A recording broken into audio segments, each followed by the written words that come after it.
Yo, what's happening? This is a little bit over 1 year ownership on a Toyota 2019 Toyota Tacoma SR.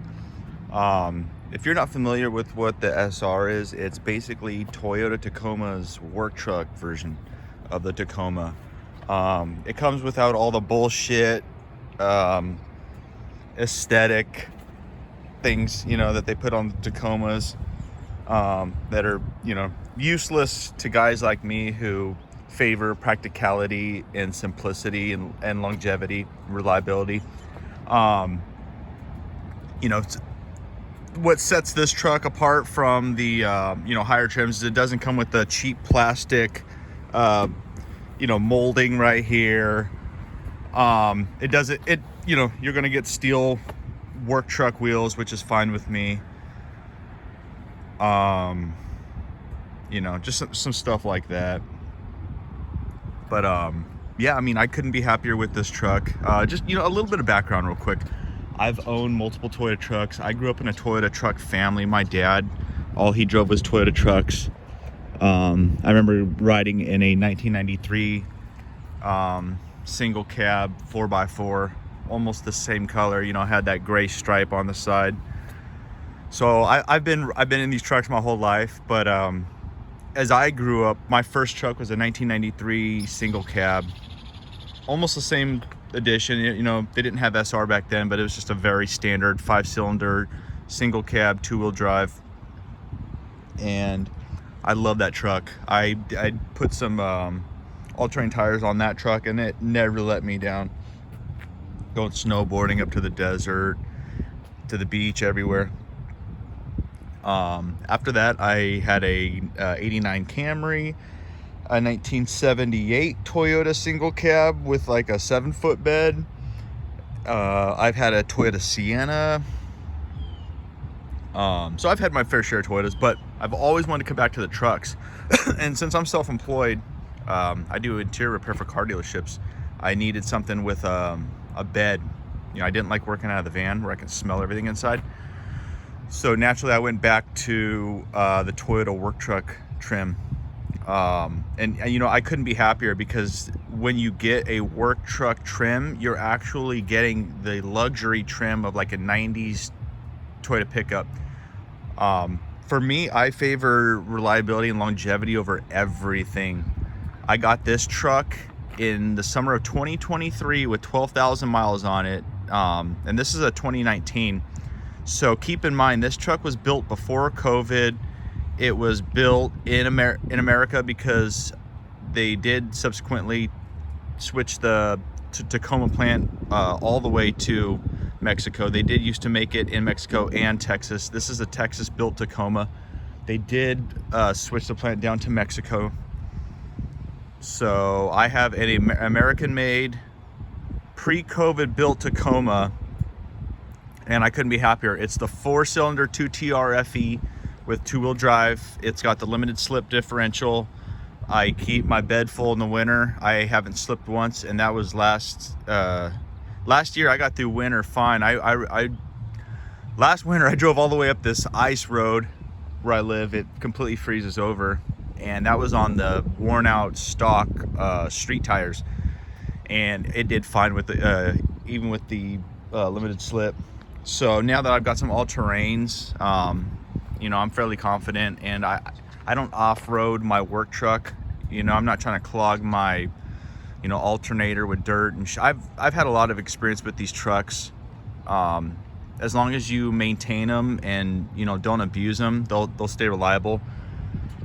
If I wanted to get a TRD Pro or something and go off-road it, I would. I'm just trying to make the most reliable work truck that you can make.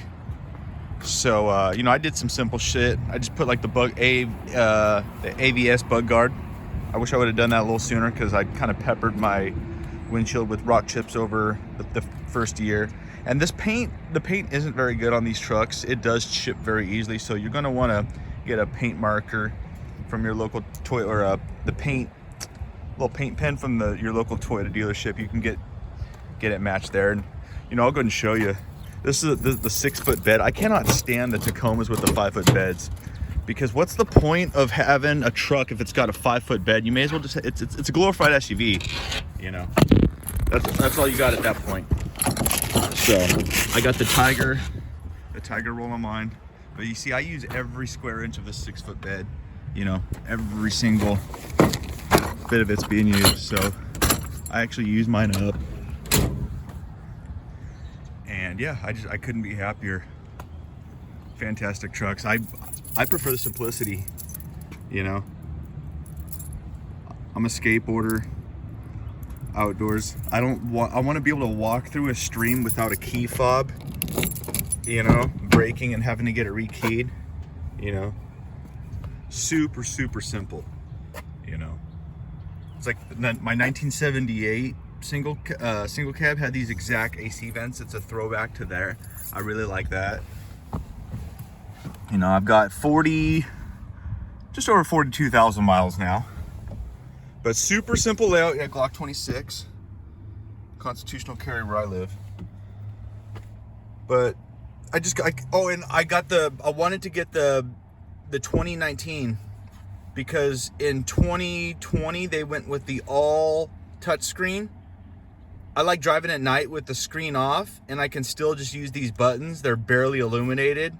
That giant LCD screen on that new one is just obnoxious, and I get headaches from LCD, especially at night. So I like the smaller screen. It's still modern enough, it's touchscreen, but it also has the buttons. That I really like that. And look at it, still has a CD player. So it's basically like a 2019, 1990 truck. Like, that's exactly what this feels like. And unlike the 2024 or whatever it is, I actually still have the clamshell doors. On the 2023 or 24, they got rid of this little door right here. So all you can do is reach in from the driver door. And I mean, look how useful it is, you know? It's kind of messy right now. We're going into wintertime, so I like to keep a lot of jackets and coats and stuff back there just in case, but I couldn't be happier with this truck, you know? The 2TRFE, the 4-cylinder, a lot of people will say it's underpowered. If you look at the applications they put it in, this little 4-cylinder, it's in buses, it's in vehicles that are way bigger and heavier than this. So if you're wanting to run around like a pre-runner, yeah, don't get the 4-cylinder Tacoma. But if you're a self-employed business owner like me who wants to get 500,000 miles out of your truck with little to no maintenance and just enjoy driving it the entire time, then, you know, the SR might be worth it. And you can get an SR with a 6-cylinder, but I wanted the like throwback edition of a Toyota pickup. So, you know, they didn't have the single cab. This is the smallest you can get. And keep in mind, my 4-cylinder, it's the very, very last iron block 4-cylinder Toyota ever made. It's very, very close to the 22 RE. So this is as close as you're gonna get to a throwback Toyota. You know, I love the other Toyotas, you know, like around the world. I'm not a big fan of Toyota North America. I'd rather have a Hilux rather than a Tacoma, but this is the closest to what I can, you know, get to what I want. So I'm happy with it. You know, if I wanted a off-road toy, I would have got the, you know, 4x4 6-cylinder, but like I said, I wanted longevity, reliability. 2TRFE combined with the 2-wheel drive. I haven't gotten stuck one time. Still plenty of power. I've driven it across the country and back already. Not a single problem. I average 20 miles a gallon on the street that's around town. And I mean, like I said, I couldn't be happier. In the year of maintaining it, I've taken it to the Toyota dealership. They haven't tried to upsell me on anything. All I've done is replace they did put an old person before me, they put the cheap wipers on it. I went with the OEM, put those OEM wipers back on it. I did put the BFG KO2s. I went with the stock tire size, a little bit more narrow, the pizza cutter, so they cut through the snow. You know, like I said, I went with the bug shield, threw the $200 bed cover on. doing great. So yeah,